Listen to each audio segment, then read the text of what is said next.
Hello viewers, today our topic is going to be mixtures and allegations. So in this topic we are going to look at problems related to mixtures and the concept of mixtures and allegations. Mixtures of allegation, the concept begins with grouping.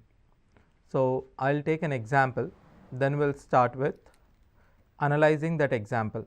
Let's say in a class of 50 students, I'm taking average here, average score of 20 members or 20 students, or let's say 20 boys.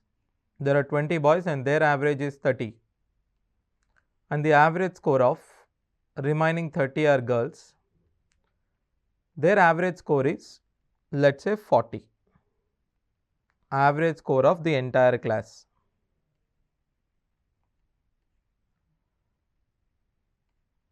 Whole class.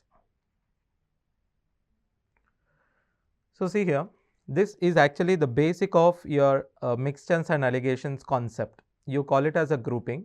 First try to do it normally, then we'll try to explore the concept of mixtures and allegation by using this example. Now everyone know how do we find out the average of the whole class? The average of the whole class is nothing but, generally average means sum of observations by number of observations.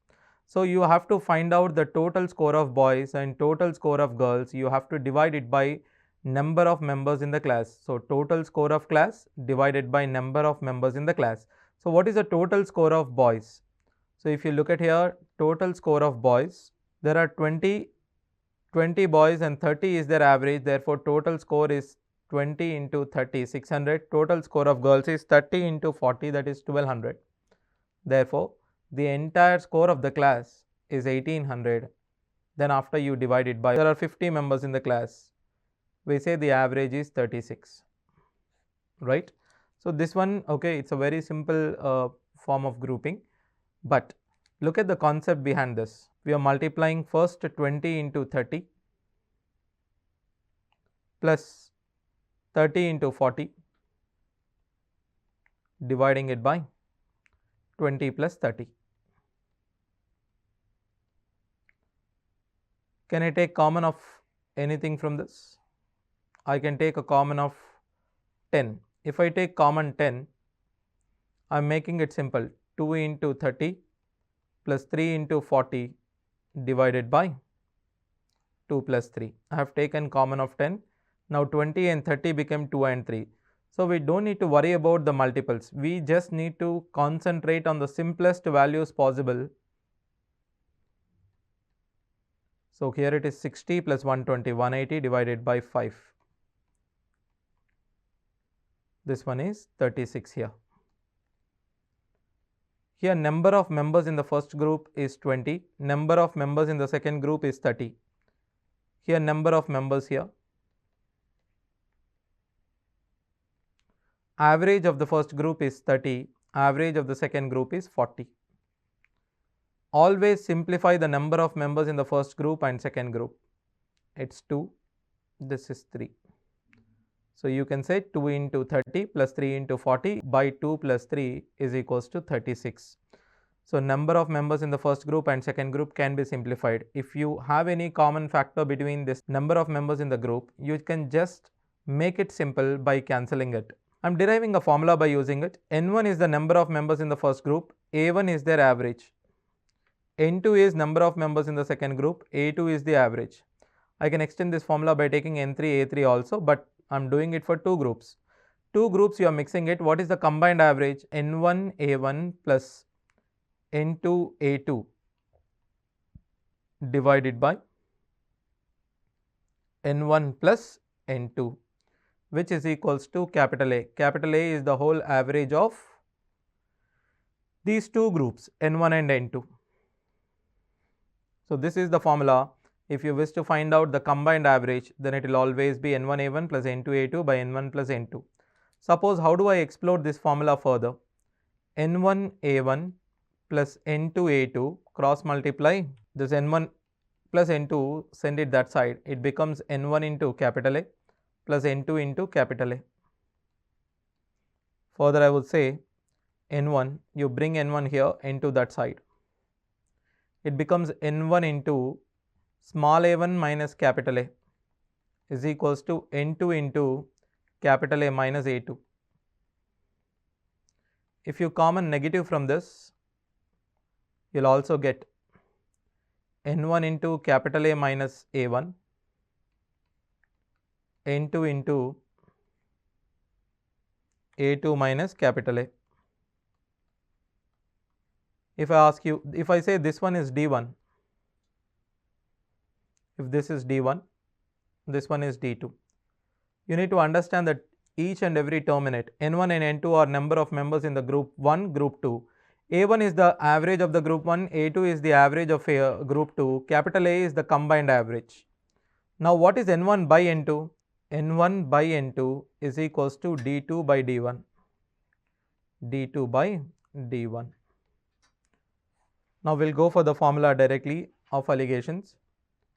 If I have N1 here, I'm writing number of members in the group 1 and number of members in the group 2, average of the group 1, average of group 2 and the combined average.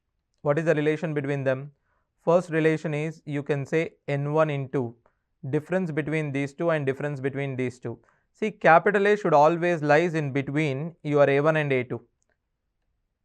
It should be either the first case or else should be A1 should be greater than capital A should be A2. So your capital A should always be lies in between A1 and A2 because you're combining two groups. So your combined average should be rest in the average of A1 and A2. Okay, it should be in between A1 and A2 only. So when I say N1 into difference 1, this difference 1 and difference 2 should be positive differences you have to take. So this is D1 is equals to N2 into D2. You must take the positive differences. Suppose if I wish to get N1 is to N2 here, N1 is to N2, how do I find out the ratio? The general basic formula of allegations is, you take the difference. Here difference between A2 and A, we say it is D2. We are taking D2 here, we are taking this difference D1 here. Now, can we say N1 is to N2 is equals to D2 is to D1? That's what we are okay, that's what we are getting here. It's all about grouping only. D2 is to D1. That is the reason we write average of the first group, average of the second group, average of the whole group combined. N1 is to N2 is respectively number of members in first group and the second group. Suppose how do I take the differences? Let's see here clearly. If I take N1 and N2, forget about N1 and N2. I have average 1 that is 30, average 2 that is 40. I take any number which is in between them, 33. So what is your D1? Positive difference you take it. D1 is 3. What is your D2? D2 is 7. So this is equal to D1, this is equals to D2. Sometimes I don't say anything, let's say 50, let's say 35, and I'm saying capital A is capital A only. What is your D1? Will you write capital A minus 50 or 50 minus capital A? See here, 35 is lesser, 50 is larger. Therefore, your A should be in between 35 to 50. So, A should be less than 50 and more than 35. Therefore, D1 is 50 minus A, your D2 is A minus 35. Like that you should be able to write, because I need the positive difference. And writing positive difference is very, very important in this case. Suppose if I give you, this is 30, this one is 40, your A2 is equals to A2 only. Now, what is your D1? D1 is equals to 10 because you know the difference. Now, what is D2? Can I write 40 minus A2 or A2 minus 40 is very important.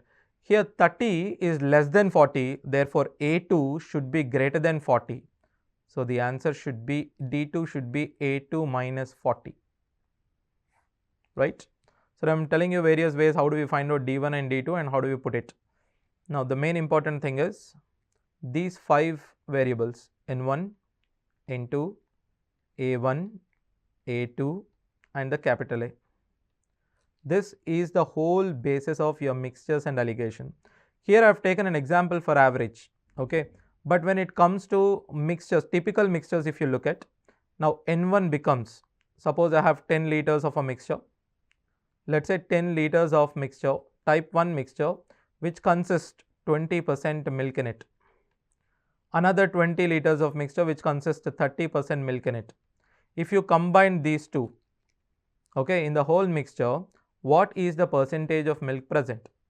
again it is the same thing, N1A1 plus N2A2 by N1 plus N2 you do it. So here in this case the number of liters is nothing but N1 and N2, and the percentage or the concentration is nothing but what? Your A1 and A2. I have type 1 alloy 50 kg in which 15 kg in which gold and copper in the ratio 2:3. I have a type 2 of alloy. I have another alloy 20 kg in which gold and copper ratio is 7:3. In resultant mixture, what is gold and copper ratio? Okay, so here I am giving it in ratio. In the first one I am giving it in averages. In the second case I am giving it in percentages. In the third case I am giving it in ratios. So it can also be asked in sometimes I would say profit, sometimes I would say interest. I can also give, suppose the same question can also be asked. I am giving 2000 rupees at 10% simple interest, 3000 rupees to another person at 20% simple interest. Put together how much percentage I will get for 5000. I am dividing 5000 into two parts, what is 2000 and 3000. Upon 2000 I am getting 10% interest, upon 3000 I am getting 20% interest. What is the whole interest? The whole interest can be solved by using N1A1 plus N2A2 by N1 plus N2. Here N1 and N2 are the principles that you have given. A1 and A2 are the percentages that you have given. Say you are buying two articles A1 and A2. Upon article 1 you are getting 20% profit. Upon article 2 you are getting 30% profit. What is the overall profit? You should know the prices. Okay, the prices of this. For example, it is 2000. This is 5000. Upon this you are getting 20%. Upon the second one you are getting 30%. What is the overall profit if I ask you? So then again it will be N1A1 plus N2A2 by N1 plus N2. Instead of buying, let's say you are selling an article which is 2000 rupees. Cost prices are 2000 and 5000. Upon the first one you are getting 20% profit, second one you are getting 30% profit. Overall how much you are getting? Okay. If I ask you like this, then it will always be what? N1A1 plus N2A2 by N1 plus N2. So mixtures and allegation not related only for mixtures. It can also be used in averages. It can also be used in percentages, profit loss, and ratio and proportions, sometimes in case of simple and compound interest also.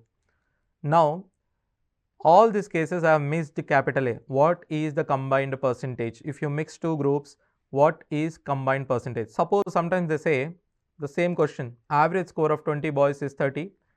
We don't know what is the average score of girls. 30 girls, we don't know how much it is, but the combined average, if I say 36. So just now we have done the sum. Okay, we got the average as 36. We also know the x value is how much? 40, because we have seen this example here. So what we do here? We'll try to use the formula N1D1 equal to N2D2, 20 and 30. First case, the average of 20 boys is 30. This is x. Now the combined average is 36. Now what is missing? Here I can clearly say A2 is missing. Okay, I want the average of the second group. If A1 and A2 are missing, then you can always find it by using N1D1 is equals to N2D2. Any of these four are missing, you can always use the formula N1D1 equal to N2D2. If suppose capital A is missing, you don't need to write it like this. If capital A is missing, you can say N1A1 plus N2A2 by N1 plus N2, you can use it. Now first thing you have to do is make this simple. N1 and N2, always take the simplest values possible. Even if I give you 2000 members and 3000 members, make it simple by taking the ratio, because we know N1 and N2 simplest values will also work. Okay. See, in this case 20, 30 given, so it will be easy for you to do it. Suppose if I give you, this is, let's say 19 2s are 38, 19 3s are 57. By looking at only, it is difficult, right? But if I make it 2 and 3, it will be much more simple for you to solve. Now what is N1? What is the formula? N1 into difference between these two is 6. What is N2? 3. What is the difference between these two? 30 is lesser than 36. A1 is lesser than capital A means your A2 should be more than capital A. Therefore, x minus 36 I would say. Now 3 1s are, 3 2s are. X is equals to 36 plus 4, 40.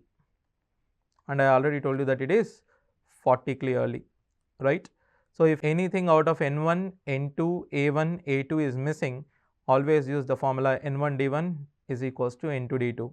Suppose they are giving you A1, A2, capital A, and they are asking about N1 is to N2. You know what is N1 is to N2 is? D2 is to D1. This is typical allegation problem. In what ratio you need to mix these two solutions in order to get the resulting mixture in certain concentration. They may say in percentages, they may say in terms of ratio, they may also say in terms of profit loss, they may also say in terms of averages. All means the same. So we'll try to explore more of this by using problems. So first we'll solve the problems by using averages, then after the problem based on percentages, then profit loss, then simple interest and compound interest, and typical ratio proportion problems also. Let's look at this question. See, here he says the average marks of 28 students in mathematics was 50. There were 28 students in the group, the average marks is 50. 8 students left the school, then this average increases by 5. 8 students left the school means how many students will be left over in the school? There are only 20 students left over in the school and their average increases by 5, which means earlier average was 50, now the average of 20 members is 55, right? So, he is asking you what is the average marks obtained by the students who left the school. Now, always try to do it as a grouping. Now, see, if 8 students left the school, how many members are there in the school? 20 members. Average of 8 students I have to find. Average of 8 students is how much? We don't know, we have to find. But average of 20 members, we know it is 55. Always write down the combined average in between. 28 members average is 50. So, I know capital A is 50, therefore, write it in between. Writing these values are very crucial thing in this allegations and mixtures. You should know where you have to put what. Here 28 you are separating it by using 8 members left. But see, if 8 members left, again how many members are there? 20 members are there.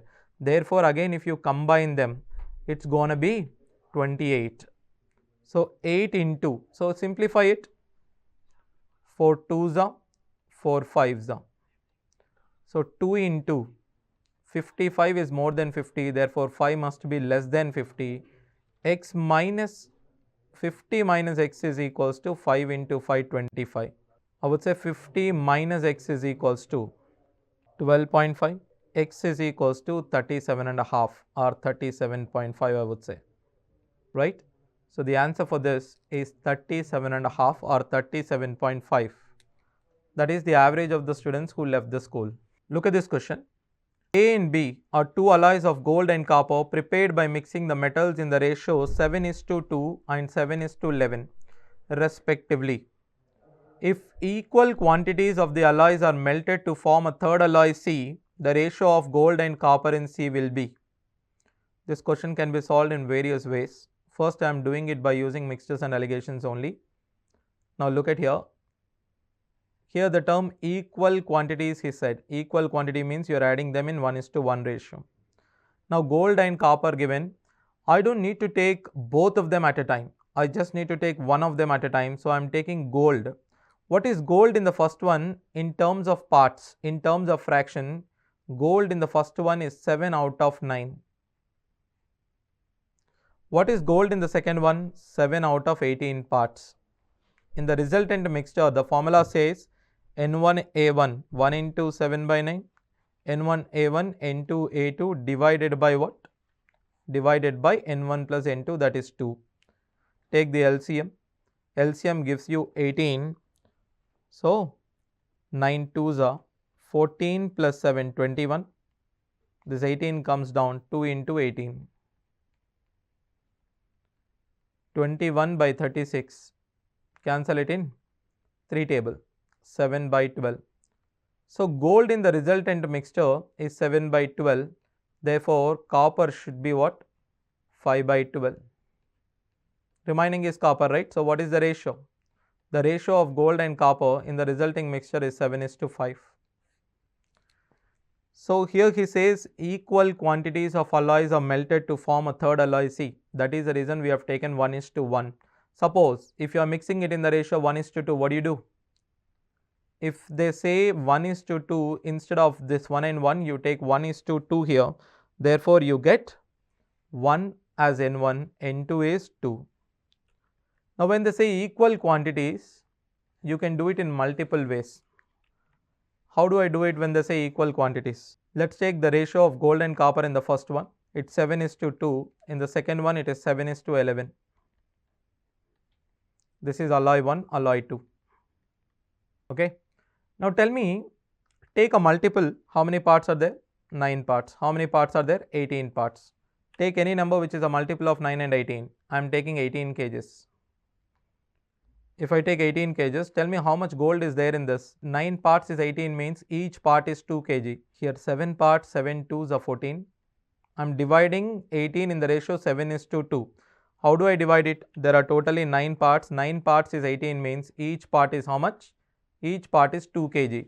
So 7 parts becomes 14 kg, 2 parts become 4 kg. Here 18 parts is 18 kg, therefore each part is 1 and 1 only. So 7 parts is 7, 11 parts is 11.